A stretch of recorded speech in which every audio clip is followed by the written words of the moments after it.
Hello everyone. Today I shall discuss about data file handling. So what is file? A file is a collection of data stored on the secondary storage device with a name called file name. The data stored within the file can be read, modified and deleted through program using different file IO functions or methods provided by the language. Here the most important thing is that file is stored in the secondary storage device or hard disk. That means the data stored in the file is permanent. You might be thinking that what is the need of the file? Why should we learn about file handling? So far we have been accessing the data from the console input device and storing into the variables and presenting the processed data onto the console output device. Console input device means keyboard and console output device means monitor. Basically the programs whatever we have written, the programs are accepting inputs from the user and the users are giving input using keyboards, and the programs are displaying the output in the monitor. It is okay for learning and experimenting with Python but does not enough to develop common business applications. So what is common business applications? Actually, if you are developing a website or a software for any client, then this software and website is called business applications. It is because memory of variables allocate in the primary memory or RAM. And you know that RAM is volatile in nature. That means switch off, everything is gone. Data stored in the variables would be lost on completion of program execution. For example, if you have written a program to add two numbers, that means in this program you are using two variables x and y, and you are accepting the input from the user and storing these input values to the variables x and y, and after that you are calculating the sum of the variables x and y and you are displaying the sum value in the monitor. So after execution of this program, can you access the values of x and y? No, because the data stored in the primary memory, and after execution of the program there is no existence of the variables x and y. You cannot get the previous value of x and y. If you want to run the program again you have to accept the input from the user and store the value in the variables x and y. If x and y is stored in the hard disk, that means after execution of the program the value of x and y will be permanent. That means in near future if you want to access the value of x and y, you can access it. So for permanent storage we need hard disk or secondary storage. The main purpose of any business application is to store the data permanently for future reference. It is only possible by storing the information or processed data on any secondary storage device as a file. So that's why we should learn about file, how to handle a file. Now I shall discuss about the behind the scene operation. What is happening in the memory?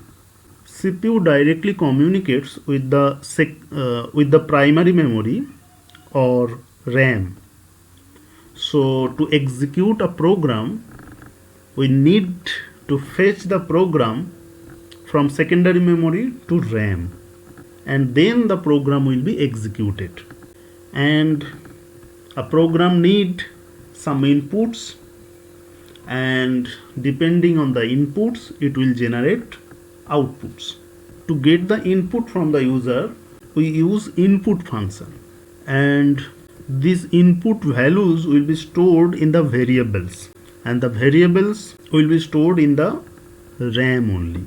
And after execution of the program, the output will be stored in the variables, and the value of these variables will be displayed using print function. And we know that files are stored in the secondary storage, for example hard disk. Here story.txt is a text file that is stored in the secondary storage. To access any file, first of all we have to open the file. Whenever we are opening the file story.txt, an object will be returned by the open function, and this object will be stored in the RAM. For example, the name of the object is f. That means f is referencing to the file story.txt. If we want to read story.txt, that means we have to use a read function. Yes, there is other functions also, for example read lines, read line, etc. Now for example I am using read function only. It is better to say read method, because read is a method of the object f. So whenever we are reading something, we must write f.read. Using read method, we can read story.txt, and whatever the data fetched from story.txt will be stored in the RAM using a variable. After that, using print function, we can print the data fetched using read function. If we want to write something to story.txt, then first of all we have to get the data to be written in the file story.txt. For that we will use input function. Using this input function, we will get the data from the user and store the data using a variable in the RAM. And after that, using write method, we can write this data to story.txt. So this is the behind the scene operation. Types of data files. There is basically two types of data files. Number one, text files. Number two, binary files. Text files are structured as a sequence of lines where each line includes a sequence of characters that is stored based on ASCII value. Why? Actually, we cannot store a character directly in the memory. We know that in computer memory there is only 1 and zeros. We can store only ones and zeros. So using ASCII values, we can store the characters. ASCII means American Standard Code for Information Interchange. For each character there is an ASCII value, and ASCII value is a sequence of ones and zeros. So in case of text files, ASCII value of a character will be stored in the memory.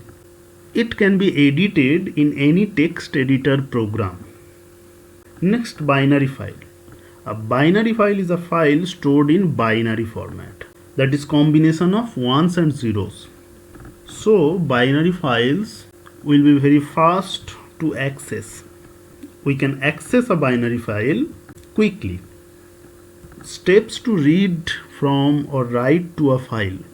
First step, open a file using open function.